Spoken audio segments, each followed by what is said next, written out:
Hello everyone, welcome to our YouTube channel Dream Lavasana Aspire to Achieve.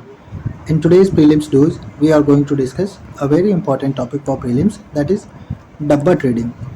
Dabba trading refers to informal trading that takes place outside the purview of stock exchange. डब्बा trading हम बोल सकते हैं कि हमारी stock market के parallel में चलने वाली इलीगल स्टॉक मार्केट है, जिसमें ट्रेडर्स स्टॉक प्राइस मूवमेंट पर बेट लगाते हैं बिना किसी रियल ट्रांजैक्शन के। इसमें ब्रोकर का प्रॉफिट इन्वेस्टर के लॉस के इक्वल होता है। जितना ज़्यादा इन्वेस्टर को लॉस होगा उतना ज़्यादा ब्रोकर को प्रॉफिट होगा, और जितना ज़्यादा इन्वेस्टर को प्रॉफिट होगा उतना ज़्यादा ही ब्रोकर को लॉस होगा। अब हम इसके ऑब्जेक्टिव के बारे में बात करते हैं, तो इसका ऑब्जेक्टिव होता है कि ये रेगुलेटरी मैकेनिज्म के परव्यू से बचे रहें, यानी कि इनका सारा काम इलीगल होता है और ये बैंकिंग सिस्टम से बाहर रहने का इनका ऑब्जेक्टिव होता है, जिससे कि टैक्स ना देना पड़े। Transactions are facilitated using cash and mechanism is operated using unrecognised software.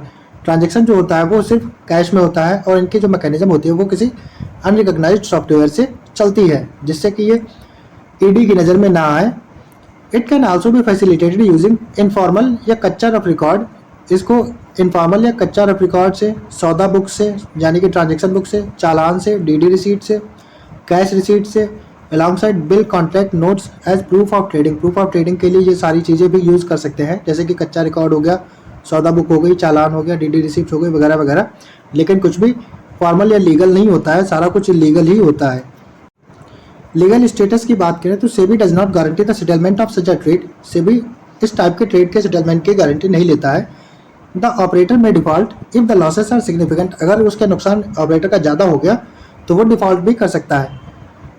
डब्बा trading is recognised as an offence under section 23 1 of the securities contract regulation act 1956।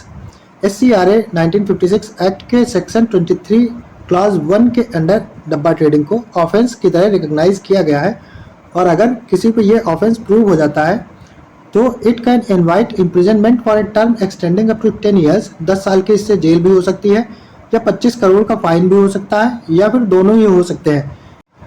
अब हम लोग बात करेंगे कि डब्बा ट्रेडिंग इलीगल होने के बावजूद भी लोग इसको क्यों चूज़ कर रहे हैं या ऑप्ट कर रहे हैं। तो पहला रीज़न है इसका एग्रेसिव मार्केटिंग। दूसरा ईज ऑफ ट्रेडिंग। इसमें बस आपने ब्रोकर को बोल दिया कि मेरा ये वाला शेयर है, इसके इतने प्राइस पे हमारा भाव लगा दो, तो बाकी इसमें और कुछ करने की ज़रूरत नहीं है। बस आप पैसा दे दो, आपका काम हो जाएगा, कोई डॉक्यूमेंटेशन नहीं, कुछ नहीं। तीसरा रीज़न है इसका लैक ऑफ आइडेंटिटी वेरिफिकेशन।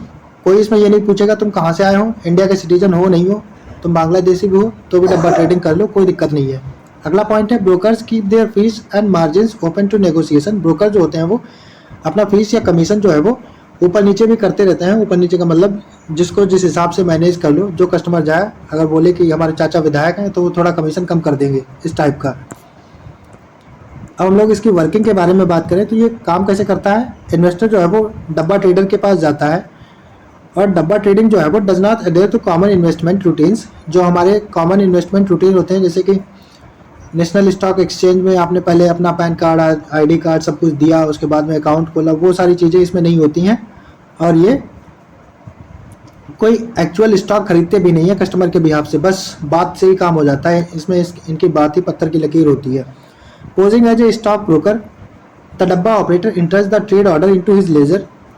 जो इन्वेस्टर पैसा देता है ब्रोकर को, वो उसको हिसाब किताब को अपने लेजर में लिख लेता है, जिसके बाद में वही ट्रेडिंग प्लेटफॉर्म की तरह सर्व करता है। As there are no actual transactions, इसमें कोई भी एक्चुअल ट्रांजेक्शन नहीं होते हैं स्टॉक मार्केट में, तो इसीलिए इनका डॉक्यूमेंटेशन भी नहीं होता है या रिकॉर्ड भी नहीं होता है। अगर ब्रोकर का ज़्यादा नुकसान हो गया तो वो भाग जाता है, और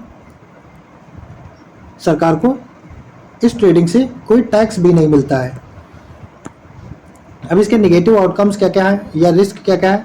इसमें फ्रॉड का काफ़ी खतरा रहता है, और अगर ब्रोकर को नुकसान होता दिखेगा तो वो क्विकली भाग जाएगा। रिटर्न मिलने की भी गारंटी नहीं होती है। इलीगल मनी को वाइट मनी में चेंज करने का ये काफ़ी आसान तरीका होता है, जिससे कि ये ऑफेंस बन जाता है, और इससे जो रेवेन्यू जनरेट होता है उसको इलीगल ड्रग ट्रैफिकिंग या टेररिज्म ऑपरेशंस के लिए भी यूज़ किया जा सकता है। तो ये इसके रिस्क हैं। उम्मीद है आप लोगों ने लेक्चर ध्यान से सुना होगा। तो चलिए अब एक मल्टीपल चॉइस क्वेश्चन सॉल्व कर लेते हैं। Consider the following statement regarding dabba trading. Statement number 1, dabba trading is a informal trading that takes place outside the purview of stock exchange.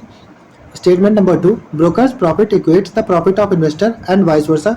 इसमें जो जितना ज़्यादा इन्वेस्टर को प्रॉफिट होगा उतना ही ज़्यादा ब्रोकर को भी प्रॉफिट होगा।